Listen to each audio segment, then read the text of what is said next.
246 ईसा पूर्व में ताकेकुलुओ ने सिली के सम्राट किंग मकबरे को बनाने में मदद की। उन्हें टॉम किंग की उपाधि दी गई। उनकी राजधानी का नाम town of the tomb king रखा गया और कब्रों के संबंध में सभी मामलों का प्रभारी था। ताकेकुलुओ मृत्यु से पहले उन्होंने मकबरे के राजा के सिंहासन को अपने पहले शिष्य रोंगसीमियो मकबरे की टॉम गार्डिंग दल को सौंपा। लुओ परिवार के वंशज मकबरे राजा के सिंहासन को फिर से हासिल करने की कोशिश कर रहे हैं, इसलिए उन्होंने लुओ परिवार के पैतृक हॉल का निर्माण किया और खुद को टॉम अटैकिंग दल कहा।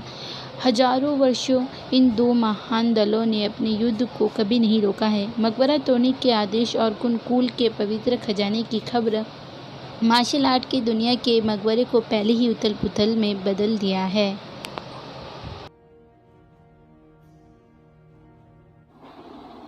टॉम गार्डिंग दल, town of the tomb king, the martial arts palace. राजा जियान मुरोग, जो टॉम गार्डिंग दल है, वह अपने बेटे जियान मुरोग को आधी रात में बुलाता है और राजा अपने बेटे से गुस्से में पूछता है कि तुमने नकली मकबरे के रखवाले क्यों रखा और कुनलून पवित्र खजाने की चोरी क्यों करना चाहता है और उसके आगे का और क्या प्लान है। तभी राजा का बेटा कहता है कि उसने जो मकबरे की रखवाली करने के लिए लोगों को रखा है वे मार्शल कलाकार हैं और वे town of the tomb king के प्रति वफादार हैं।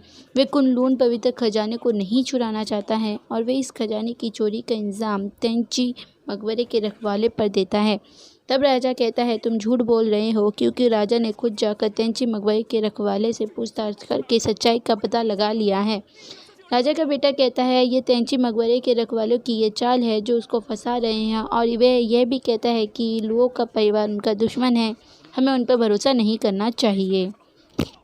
राजा कहता है लुओ परिवार, जिसके ग्रैंड मास्टर ताकेकुलुओ ने इस मकबरे को बनाया, इस town of the tomb king को बनाया और उन्होंने ही इस सिंहासन को हमारे मुरोग परिवार को रखवाली करने के लिए दिया है। वे ये सब बात अपने बेटे को कहते हुए और मकबरे के खजाने को लूटने के लिए और टॉम ब्रेकिंग ऑर्डर का गलत इस्तेमाल करने के लिए गुस्से में तलवार निकालता है और अपने बेटे को मारने के लिए धमकी देता है। तभी उनका बेटा तलवार निकाल के उनके पेट में दे मारता है और राजा वहीं मर जाते हैं। फिर उनका बेटा कहता है जल्द से जल्द किंग टॉम शहर उसका होगा। अगले ही सीन में दिखाया जाता है कि एक सिपाही घोषणा करता है कि जियान मोरोग मकबरे के 23वें राजा हैं।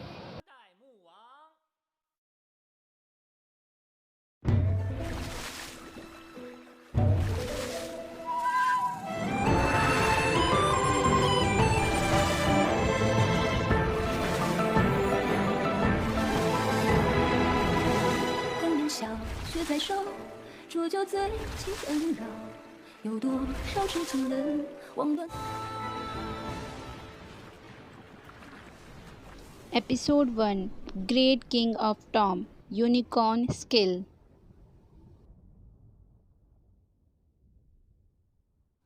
स्टोरी की शुरुआत में मैन फैंगली को दिखाया जाता है, जो टॉम अटैकिंग दल और ल्यू फैमिली का अनुशासन भी है। मैन फैंगली बताता है कैसे 10 साल पहले जियान मोरोग ने टॉम किंग के सिंहासन पर कब्जा किया।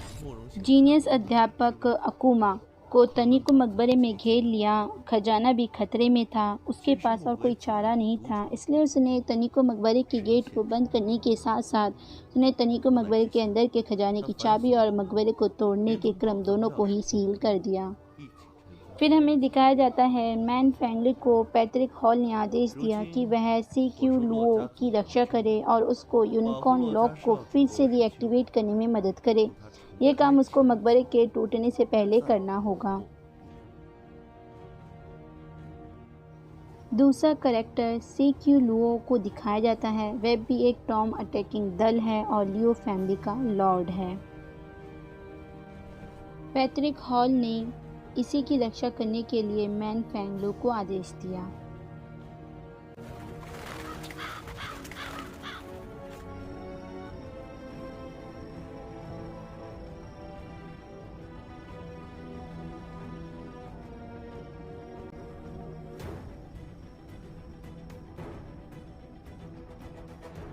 मैन फेंगलू तानिको मकबरे में जाता है जहाँ पर उसकी बात यूंग सी चू से होती है जो टॉम गार्डिंग दल है।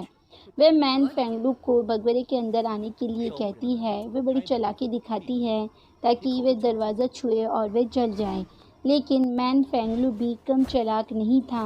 वह फूल को दरवाजे में फेंक कर इस चीज़ का अंदाज़ा लगा लेता है। फिर यूंगसी चू दरवाज़ा खोलती है। मैन अंदर आता है। यूंगसी चू टोन काटते हुए कहती है, मैन फेंगलू, टॉम राइडर, तुम्हारे बहुत से बहादुर किस्से सुने हैं मैंने। 10 साल की उम्र में बासुई चाओ का गांव के महान मकबरे पर छापा मारा। 13 की उम्र में प्राचीन सम्राट के मकबरे को तोड़ा और 16 की उम्र में टैची मकबरे की इच्छाओं को तोड़ा, वो भी 7 बार। मैं तो डर गई। मैन कहता है, अभी तो तुमने टॉम राइडर के अचीवमेंट के बारे में सुना ही क्या है, हमारे वर्ल्ड नंबर टीचर अकूमा। तभी चू कहती है, अकूमा? हाँ, है तो वो बहुत बड़ा जीनियस, लेकिन क्या फ़ायदा, अपनी जान देकर मकबरा बंद किया और अपने ही टॉम ब्रेकिंग ऑर्डर को खुद ही वापस नहीं ले सकता। मैंग भी चू को गुस्सा दिलाने वाली बातें करता है। उनकी इस बहस में सिक्यू वहाँ पर आ जाता है। बहस करते करते ये लड़ाई में तब्दील हो जाता है। चू कहती है, अच्छा, तुम्हें अपने मिशन को पार करने के लिए तानिको मकबरे से होकर गुजरना पड़ेगा। फिर वो लड़ना शुरू कर देती है। मैन सिक्यू को कहता है कि तुम मकबरे के अंदर जाकर रास्ता ढूंढो, तब तक मैं चू के साथ लड़ता हूँ। चू और मैन की लड़ाई होती है। बहुत देर लड़ाई चलने के बाद चू कहती है, तुम तो एक छोटे से बच्चे हो, तुम्हारे साथ लड़के मेरा क्या फ़ायदा, तुम अपनी मौत का खुद ही जिम्मेदार होगे। ये कहते हुए चू वहाँ से चली जाती है।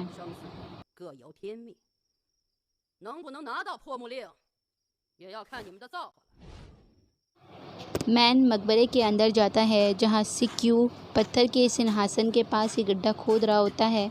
मैन कहता है, हम इस पत्थर को हटाकर भी तो जा सकते हैं। सिक्यू कहता है, हम इस पत्थर को नहीं हटा सकते, मैं गड्ढा खोद रहा हूँ, मुझको खोदने दो। ये कहते ही कहते उनको एक रास्ता दिख जाता है। मैन अपने जलते हुए बॉल को लेकर उस गड्ढे में फेंकता है ताकि वो गहराई का अंदाज़ा लगा सके। तब बॉल जाकर सीधे पाताल में गिरता है। मैन कहता है, अच्छा हुआ पानी नहीं है, नहीं तो बहुत ज़्यादा मुसीबत हो जाती। तब वह सिक्यू को वहाँ खड़े होने के लिए कहता है और वह अंदर जाकर चेक करने के लिए रस्सी लेकर कूद जाता है।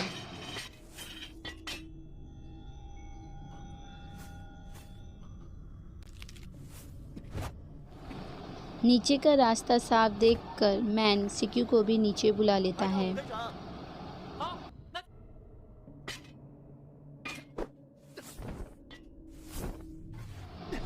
मैन और नीचे पाताल में जाता है। जब वह पानी देखता है, वह चिल्लाता है, पानी। तभी एक खतरनाक सांप उसके ऊपर झपटा मारता है। मैन एकदम सांप के करीब होता है। ये एक सस्पेंसफुल मोमेंट है। क्या मैन बच पाएगा?